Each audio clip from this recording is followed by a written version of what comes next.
Black Entertainer TV.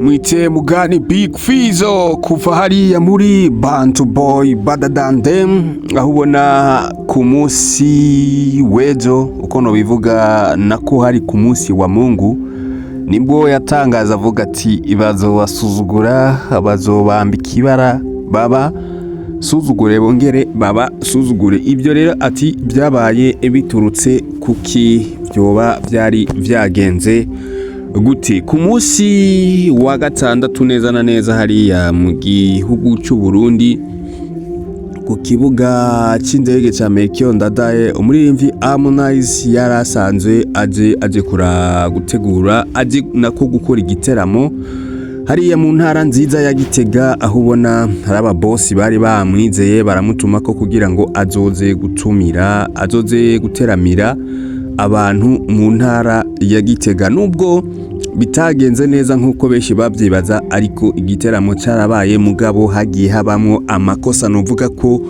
ari menshi. Amakosa amwe yoba yakozwe n'abantu bajeje gutegura ibiteramo bivanye n'ukuntu waba barabiteguye, ukabona ko ibintu bitagenze neza kuri rwa rugero ushaka, kuko hari ibintu bagiye bakuramwo amakosa, noneho ukabona ko abantu bateguye ibyo biteramo nko ku mubosi ashobora kuba yarahombye cyane, bimwe biteye urugero. Amatwi ansumira bashobora kuba bahaye Harmonize plus de 200 millions y'amarundi, rero ukabona ko ari amafaranga menshi mu gihe uha umustar amahera nkayo avuye hanze, noneho ugaca urihisha itike iri hejuru cyane agera ku mafaranga ibihumbi 50 muri simple iriya tike nyene muri bahandi bavuga muri twegerane, agasanga rikariha ibihumbi 50. Reka nkwibutse ko Harmonize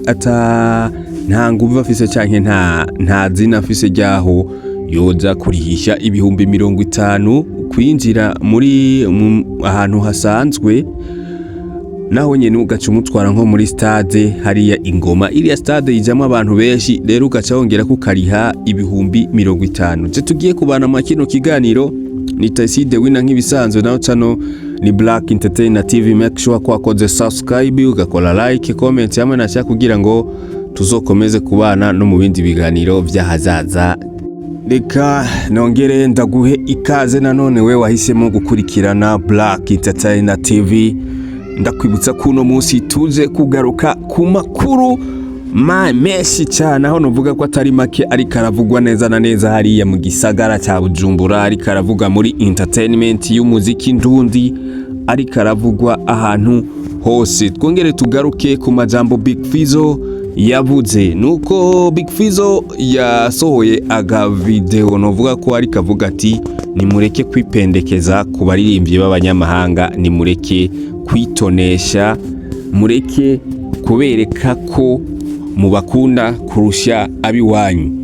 Ibi bintu si rya mbere Big Fizzo canke n'abandi bose baba babivuze, na Satubi akunze kubivuga, kuko ugiye kuraba hari ukuntu industry y'u Burundi iha agaciro cyane abanyamahanga gusumba ivy'iwabo, ari navyo bituma ubona music ndundi iguma iri hasi gusumba n'ahandi hose. Ati why umuririmbyi Harmonize agishika ku kibuga cy'indege bamwakirije amashugwe, noneho umukobwa azanye amashugwe ashaka kumusoma, noneho Harmonize arakwepa kuko ntabwo biri ngombwa yuko umuntu akuzaniye ishugwe noneho mugenda musomanye mu gihe mutanazinanye.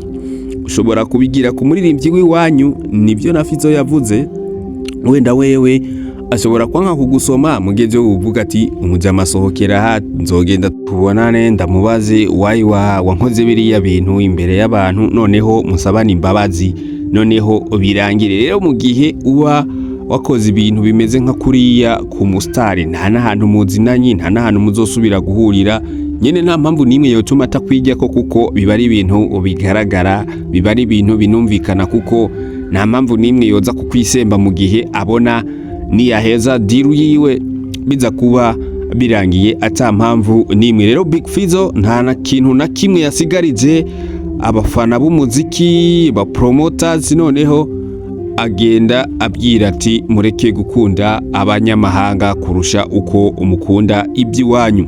Ubwo rero tugarutse mu idonido y'igiteramo, utuntu twagiye turabukunuku, ibintu byari byifashe, byari bimeze uku nguku. Abantu bakoze igiteramo cya Harmonize, noneho baza kubwira umubosi bati dushaka umuririmbyi avuye hanze w'imva makungu. Noneho baselektiona ko botumira Harmonize. Noneho gutumira Harmonize, noneho gacumudugana mu ntara ruguru, naho ne muri stade Ngoma, ahantu si mu kabare, ni mu kibuga c'umupira w'amaguru. Yes, nubwo baba bari bakoze hakamera neza, mugabo ubundi ahantu atari mu kabare biba bigoye kufatisha sana, kuko even na iyo bamujana mu kabare bari gufuma bavuga ati abantu baza kwinjira ku nguno munsi bose bategerezwa kuriha iki, bategerezwa kuriha amahera ari hejuru ku nzoga, canke itike yo kwinjira no munsi za kuba kwiyi. Kandi ni ngombwa ko uza kwinjira wese riza kuba ko ari itegeko aza kuriha, aza kugura ikinyobwa cyo kunywa, kuko iyo muri mu kabare ari ukuntu muvugana na mwene akabare ibiciro nimba bimeze kunuku canke hasohotse inzoga zingana kunuku, pourcentage yiwawe iza kungana kunuku, canke nimba mwavuganye ati ni hasohoka inzoga zingana uku, wewe uza kuronka amafaranga angana uku.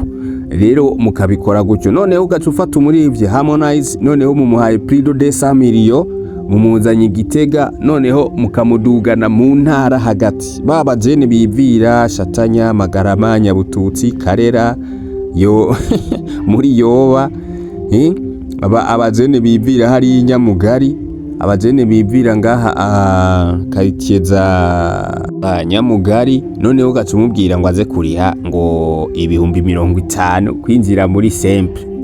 Abantu bava mu ngwa hariye ngo baze kuriha ibihumbi 50 muri simple, uzobakurahe? Ayo mafaranga ni menshi mu ntara hagati. Nibujumbura amafaranga nkayo nta muririmbyi nka Harmonize bopfa bayahaye, nibyoshoboka nibyokunda. Nta nguvu, nta brande canke iyo level yo kurihisha amafaranga nkayo kuri Harmonize ntayaragira.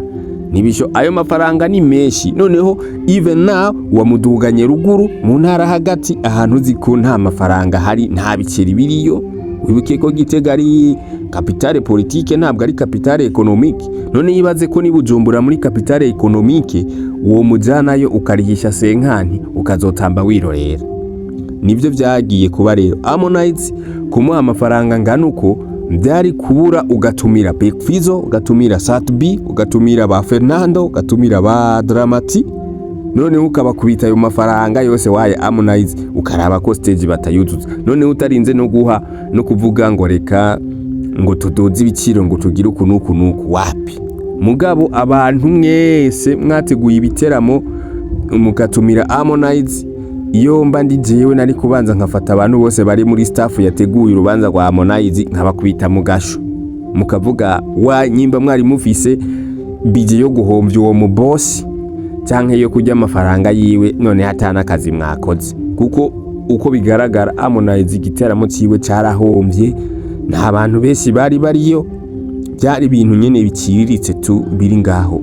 None ugacuza kuraba n'ibintu byinshi n'amatiko menshi yagiye aba, ukabona nka Bernice barandri promoter, none ngo bagiye ngo gushira amashugwe Harmonize kuri stage. None ukabona ko bisa nkaho Harmonize atabitayeho, tutitaye ko Bernice ari umuririmbyi mu gihugu azwi, mugabo nta nubwo babyitayeho. We yaratoye ibyo bamuzaniye ahita yigira nkaho ari busy n'igiteramo niki mugabo ukabona ko karagasuzuguro, ubona ko gakabije cyane, kuko hari ibintu uza gukora none ukabona ko nawe ibyo bintu ukoze atari na ngombwa canke atari na byiza, kuko umuntu aza kugusuzugura imbere y'abantu bawe nka Bernice afise abafana biwe, urumva hari ahantu naho uba werekanye iyindi shusho itari nziza ko nawe uja kwipendekeza nkuko umuririmbyi Big Fizzo bivuze. None ukabona ko ibintu